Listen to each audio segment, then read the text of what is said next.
बैंगलोर में जॉब कर रही थी, मेरी सैलरी बहुत अच्छी खासी थी, बट मेरा मन नहीं था उन सारी चीज़ों में। मुझे ऐसा लगता था कि बस मैं कब कब अपने यहाँ कोई, यानी ऐसे भले कोई नहीं था मेरे पास, बट फिर भी लगता था ना कि मैं किसी पिंजरे में कैद हूँ और मुझे बस वहाँ से निकल जाना है। संत होते हैं, संत कहीं पे भी रह सकते हैं, बट संत महिला जो है वो कहीं नहीं रह सकती, क्योंकि उनको एक घर की आवश्यकता होती है। यानी एक छोटी कुटिया अगर उनको हो जाती है तो उसकी उनकी एक आवश्यकता होती है कि अगर सपोज रात में सोना है तो अभी। सीताराम दोस्तों, जैसा कि आपको नित्य नए संतों के दर्शन कराते हैं, इसी कड़ी चित्रकूट में आज एक गिरी जी हैं जो दुर्गा देवी नाम से हैं, तो आज उनसे थोड़ा सा सत्संग के विषय में जानकारी लेंगे और पूछताछ करते हैं। सीताराम। शुभ नाम आप? अभी जो मेरा शुभ नाम है वो शिवानंदा सरस्वती है, क्योंकि मेरा दीक्षा सब कुछ हो चुका है और अभी जो नामकरण है वो गुरु जी द्वारा मेरा जैसे नाम चेंज हुआ है, तो अभी शिवानंदा सरस्वती ही मेरा नाम है। तो हम लोग आदि शंकराचार्य मठ से जुड़े हैं, तो ये दूसरी मुलाकात है हमारी और बहुत अच्छा लगा कि फिर से चित्रकूट में आने का अवसर मिला। ये बहुत बड़ा सौभाग्य कि यहाँ पे हमेशा आने मिलता है, तो अच्छा है और आप लोगों से बात करके भी बहुत अच्छा लगता है। तो जैसे तो क्या है, अब देखा जाए तो अभी कलयुग में हम लोग सोचते हैं सुख बहुत सारी चीज़ों का होता है, पर अगर सच्चा सुख हमें चाहिए तो वो है सिर्फ और सिर्फ परमात्मा की सानिध्य और परम आनंद ही सबसे बड़ा सुख है। आज इस जीवन में कलयुग में ऐसा है कि हर इंसान भले धन कमा रहा है, बट वो धन का गलत उपयोग कर रहा है। उसको लगता है कि जैसे मैंने घर ले लिया, मैंने गाड़ी ले ली, है ना, मेरे सारे जितने भी शौक हैं मैंने पूरे कर लिए और मैं उसी में मैं बहुत सुखी हूँ। बट उसको सुख नहीं कहा जाता। सुख यही है कि हम जब भगवान की तरफ जाते हैं और हमको उन चीज़ों की अनुभूति होती है और जो अंदर हमारे अंतःकरण में जो सुख मिलता है वही सच्चा सुख है। जो अनुभूति होती है जिससे मन प्रसन्न होता है उसे सुख कहा जाता है। अभी आजकल के जीवन में यही कलयुग है। कलयुग में बस यही है कि पैसा कमाओ, खाओ पियो और मज़े से रहो। उनको लगता है यही सुख है, जबकि ये सुख ज़रा भी नहीं है। और जैसे तुम्हारे और प्रश्न थे जी, ये संसार में सबसे बड़ा धर्म कौन सा है? संसार में जो सबसे बड़ा धर्म है ये है मानवता का धर्म जी। अभी ऐसा हुआ है कि आप कहीं पे भी देखिएगा, आप यही कहीं देख लीजिएगा, आपको बहुत सारे लोग ऐसे मिलेंगे जो गरीब है, उसको कोई नहीं देखता, है ना। और मानवता यानी क्या है? मानवता तुम किसी और के उपयोग में आओ, यही बड़ा मानवता धर्म है। अगर मेरे पास में बहुत पैसा है, अकाउंट में मेरे पास में बहुत पैसा, बट अगर मैं उपयोग किसी और चीज़ों के लिए नहीं कर रही हूँ तो उसका कोई महत्व नहीं है। मानवता दिखाना है आपको। मानवता ये है कि हमसे किसी और की सेवा हो जाए, या कोई दुखी है हमारे सामने तो उसकी सेवा हो जाए, कोई भूखा है उसकी सेवा हो जाए। जैसे यहाँ पे बहुत सारे प्राणी पशु है तो उनको कोई देखता नहीं है, तो अगर हम लोग, हमारा जो मानवता धर्म है, जैसे भूखों को खाना खिलाना, प्राणियों की रक्षा करना। अभी देखो कितने तो गाय है ना, गायों को मारा जा रहा है, कुत्तों तक कभी नहीं छोड़ा जा रहा है। तो ये सब हमारे आंखों के सामने चीज़ें हो रही है, बट इसमें कोई भी हस्तक्षेप नहीं कर रहे। क्यों? क्योंकि उनको किसी से कोई चीज़ पड़ी हुई नहीं। अगर यही चीज़ अपनी फैमिली के बच्चों के साथ हो तो फिर कितना दुख होगा, है ना। तो ये सब चीज़ है। मानवता सबसे बड़ा धर्म है। तो सभी के लिए मन में करुणा भाव होना चाहिए, मन में सबके लिए प्रेम भाव होना चाहिए। अगर किसी के लिए आपके मन में प्रेम भाव ही नहीं है या प्राणी मात्रा के लिए नहीं है तो फिर ये जीवन किसी काम का नहीं है। जीवन में अगर आपको अच्छे दिशा में जाना है तो सत्मार्ग अपनाओ, तो इससे क्या होगा? हमारी सदगति होगी तो हम लोग कभी भी दुखी नहीं होंगे, क्योंकि परमात्मा हमको फूलों की तरह हाथ पे रखते हैं। और जो इंसान हमेशा दुष्कर्म करता है तो वो दुर्गति की तरफ चला जाता है। जब वो दुर्गति की तरफ चला जाता है तो उसको दुखों के अलावा और कुछ भी नहीं मिल पाता। इसलिए यही है कि जब इंसान, मनुष्य के सामने दो विकल्प भगवान रखते हैं, एक तो तुम सुख का चयन करो या दुख का चयन करो। तो दुख का रास्ता है वो है सत्य का रास्ता। सुख का रास्ता है वो असत्य का रास्ता। हर इंसान यही सोचता है कि जब मेरे पास में दो विकल्प है तो मैं क्यों ना सुख की तरफ जाऊँ। सुख है ना, ये वाला जो सुख है कलयुग का, ये सिर्फ थोड़ा सा ही है। अगर जो दुख है, दुख में ये होता है कि आपके पूर्व जन्म के जितने भी प्रारब्ध हैं वो सब कट जाते हैं बहुत जल्दी जल्दी, इसलिए वो दुख आते हैं। बट उसके बाद जो चीज़ मिलती है, जो अनुभव होता है भगवान का, वो इतना बड़ा होता है कि उसमें आपको भगवान की प्राप्ति भी हो जाती है। भगवान दर्शन देते हैं, भगवान हमें अपने एक स्वरूप का दर्शन दिलाते हैं, भले वो स्वप्न में ही क्यों ना हो। और इसी से हमारे अंदर मन में प्रसन्नता रहती है। तो बहुत सारी ऐसी चीज़ भी है जो हमको सत्य की तरफ ले जाती है, बट उसका रास्ता जो है वो दुख की स्टेप्स पार करने पे ही सत्य मिलता है। हर किसी का अभी कैसा हो गया ना, डिजिटल हो गया सब कुछ। अगर मैं ये करूँगा तो तुरंत मुझे ये चीज़ मिल जाएगी, बट जब भगवान के रास्ते जाना है ना तो दुख को सहना ही पड़ेगा। जब तक आप दुख को नहीं सहोगे तब तक सुख नहीं मिलने वाला। ये तो इसीलिए ये सुख और ये जो सारी चीज़ें हैं, तो आपको उसके लिए बहुत चिंतन करना पड़ता है, मनन करना पड़ता है, उसके लिए ध्यान लगाना पड़ता है, मेडिटेशन करने पड़ते हैं। उस पर भगवान हमको हर एक रास्ता दिखा देते हैं कि हमको कहाँ जाना है, कहाँ नहीं जाना है। जहाँ अगर हम लोग ठहर गए और हम लोग ने सोचा कि हम लोग को कुछ भी नहीं करना है, तब भी भगवान हमारे साथ में होते हैं और वो हम लोग को ये चीज़, वो सीख उस समय दिखा जाते हैं। जैसे मैं कोई चीज़ गलत करने वाली थी, बट मुझे वो दिखा देंगे कि ये गलत है और ये सही है, तब उस समय हम लोग को भगवान ही मदद करते हैं। इसलिए एक तो है कि भगवान के ऊपर पूरा विश्वास रखो। जब हम लोग भगवान के ऊपर पूरा विश्वास रखते हैं तब हमको एकदम, बोलते हैं ना, एकदम निर्भय होना चाहिए। पूरा भगवान के लिए समर्पण भाव होना चाहिए। जब भगवान को हम समर्पण हो जाते हैं ना, तो भगवान हमारी स्वयं रक्षा करते हैं। तो हमारे ऊपर कितने दुख आए, हमारे ऊपर कितने भी कठिनाई क्यों ना आए, उस पर भगवान ही हमें ऊपर लेते हैं और वो हमको हर बार में मार्ग दिखाते हैं। तो यही उसका एक बेस्ट। तो एक सवाल कि मतलब आप इस जो संत जीवन में आए तो कितने साल हो गए लगभग? अब तो 1 साल से ज़्यादा हो गया। 1 साल से ज़्यादा। तो मतलब क्या कारण हुआ कि आपको संत जीवन में आना पड़ा, या पहले से कुछ ऐसा स्वभाव था? संत जीवन में आना, ये जैसे मैंने अभी कहा, ये प्रारब्ध की बात है। जो मेरे पूर्व जन्म में जो चीज़ अधूरी रही थी वो इस जन्म में पूरी हो जाए, इसलिए भगवान इसी दिशा में हम लोग को पुश करते हैं। हाँ, फिर से खींच रहे। अब देखिए, मैं जॉब कर रही थी, सब कुछ अच्छा था मेरे साथ में, बट जो मेरा मन था ना, अंदर से खुश नहीं था। तो आप जॉब कहाँ पर पहले? मैं बेंगलोर में जॉब कर रही थी, मेरी सैलरी बहुत अच्छी खासी थी, बट मेरा मन नहीं था उन सारी चीज़ों में। मुझे ऐसा लगता था कि बस मैं कब अपने यहाँ कोई, यानी ऐसे भले कोई नहीं था मेरे पास, बट फिर भी लगता था ना कि मैं किसी पिंजरे में कैद हूँ और मुझे बस वहाँ से निकल जाना है। तो वो निकलने के लिए फिर मैंने ये एक समय सोच के रखा था, और मेरे घर के जितने भी लोग हैं उनसे मैंने ये परमिशन ली थी कि अब बस ये समय इतना, अब मैं इसके बाद यहाँ से चले जाऊँगी। और बहुत मिन्नतें करने के बाद मेरी माँ ने मुझे अनुमति दी और फिर मैं ये रास्ते निकल पड़ी हूँ। और इसके पीछे का रहस्य ये भी है कि बहुत सारी चीज़ जो समझ में आती थी, 2016 से ही मैं जब जॉब वगैरह करती थी, सब कुछ करती थी, तो बहुत सारी चीज़ जॉब के अंदर मुझे अनुभव हुआ करती थी, तो उससे भी मुझे प्रेरणा मिलती थी। और जैसे मानो ना कि भगवान स्वयं ही हम लोग को एक रास्ता दिखाते हैं, वो खुद बोलते कि इसी रास्ते पे तुमको जाना है। अगर मैं गलत करने जाऊँ ना, तो वहाँ पे मुझे है ना बहुत गलत एक्सपीरियंस होने लग जाते हैं, यानी हमेशा ऐसा लगता है कि नहीं, यहाँ जाना ही नहीं है, फिर से उसी दिशा में धकेला जाता है। तो इसी दिशा में धकेल के बस मैं यहाँ आई हूँ।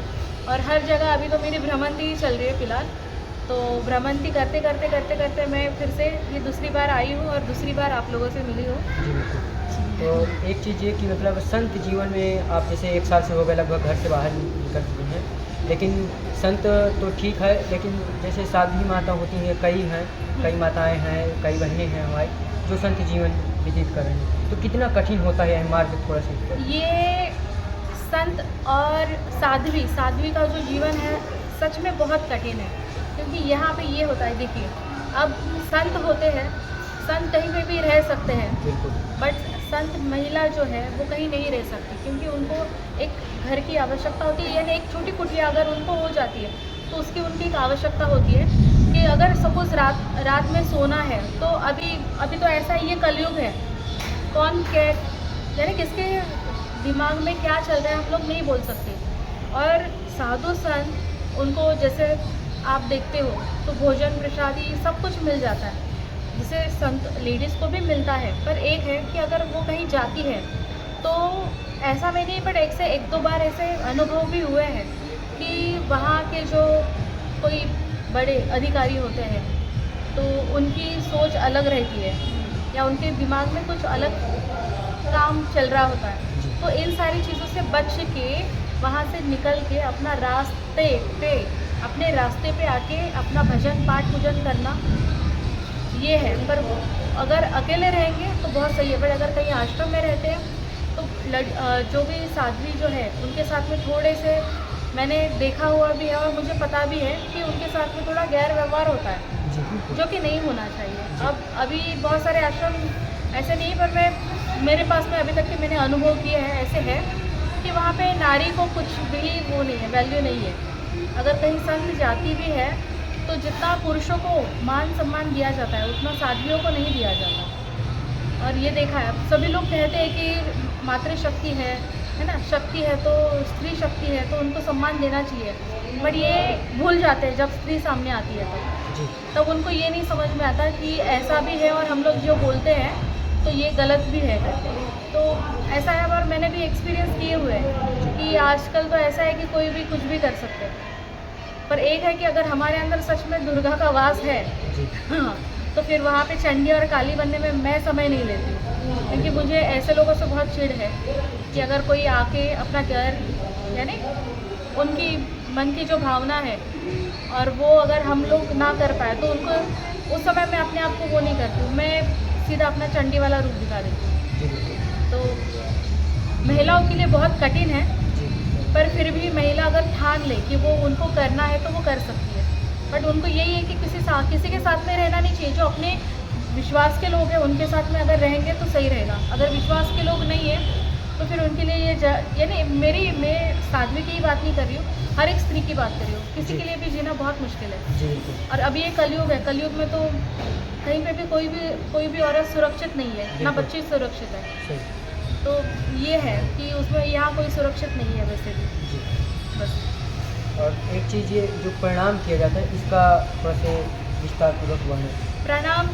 प्रणाम किया जाता है अपने माता पिता को जी।